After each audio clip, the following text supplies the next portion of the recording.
Halo, selamat siang Pak Anwar. Halo, siapa Kak Tony? Mohon maaf, ada apa ya? Jadi gini Pak Anwar, tadi saya barusan dapat laporan dari mahasiswa. Katanya Pak Anwar ini sudah 2 pertemuan awal belum masuk. Terus juga mereka belum dapat bahan ajar, RPS, dan juga bahan-bahan perkuliahan. Nah, Pak Anwar ini kan dosen baru, masih CPNS. Kok Pak Anwar nggak rajin sih? Kok nggak masuk? Ada masalah apa ya Pak Anwar? Oh iya, ini Pak, mohon maaf sebelumnya.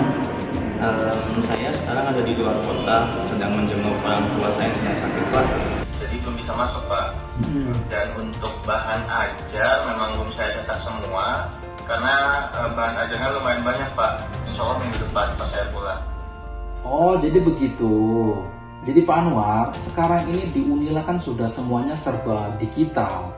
Kita ini punya V-Class Pak Anwar. Jadi walaupun Pak Anwar di luar kota, Pak Anwar bisa ngasih tugas, ngasih bahan ajar, ngasih materi ke mahasiswa melalui V-Class. Jadi dimanapun Pak Anwar dan kapanpun masih bisa melaksanakan perkuliahan.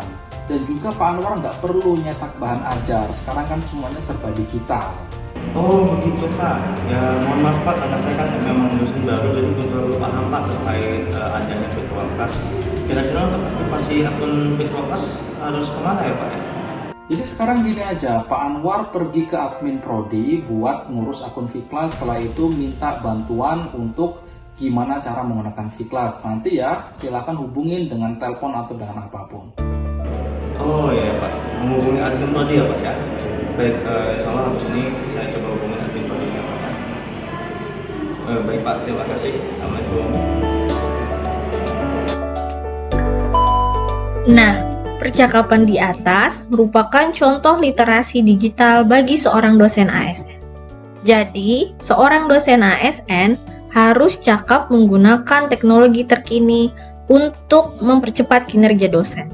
Dosen harus pandai memanfaatkan kecanggihan teknologi digital untuk mengajar, meneliti, maupun melaksanakan pengabdian. Pandai memanfaatkan teknologi digital saja tidak cukup. Secara umum, ada 4 pilar literasi digital yang bisa memandu ASN melaksanakan tugasnya.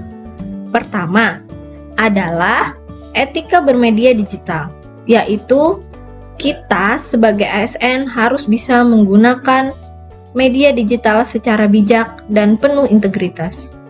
Banyak konten negatif, spam, dan scam yang harus bisa dihindari bahkan dilawan. Jangan sampai ikut terjebak berita-berita hoax, apalagi menyebarkannya di grup keluarga. Kedua adalah budaya bermedia digital. Jadi, ketika berselancar di dunia maya, secara otomatis kita akan menjadi warga negara dunia maya. Tidak ada batas negara di dunia maya. Orang bilang, dunia maya adalah tempat di mana kita bebas berekspresi dan berkomentar. Sehingga kita perlu membatasi diri kita dengan budaya dan nilai yang dimiliki Indonesia, yaitu berpegang teguh pada nilai-nilai Pancasila dan Bhinneka Tunggal Ika. Misalnya, ketika melihat postingan tentang ritual ibadah agama lain yang berbeda dengan kita, alangkah baiknya untuk kita tidak ikut berkomentar, apalagi sampai mengkritisi kepercayaan orang lain yang berkelainan dengan kita. 3 adalah aman bermedia digital. Banyak hacker dan kejahatan cyber di dunia maya yang bisa meretas dan mencuri data kita. Jadi, pastikan kita tidak mengklik situs-situs yang mencurigakan. Senantiasa mengubah password akun secara berkala, dan yang terpenting, tidak menyebarkan informasi pribadi dan sensitif di dunia maya. Keempat adalah cakap bermedia digital. Jadi, sebagai seorang ASN, kita harus pandai menggunakan media digital, baik laptop maupun handphone, untuk membantu menyelesaikan tugas kita. Seperti di awal video tadi, media digital bisa membantu mempermudah pekerjaan seorang dosen.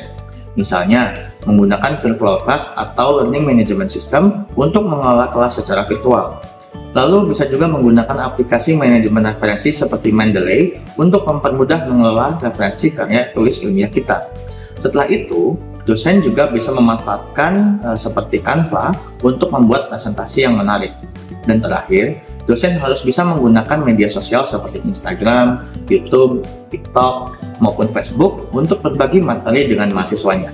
Literasi digital penting bagi ASN dalam menjalankan kedudukan dan perannya sebagai seorang ASN. Sebagai seorang ASN, peran kita adalah sebagai pelaksana kebijakan publik, pelayanan publik, dan perekat pemersatu bangsa. ASN menjadi garda terdepan dalam memajukan bangsa ini, karena ASN juga mendapatkan gaji dan fasilitas lain dari negara yang juga merupakan hak dari ASN.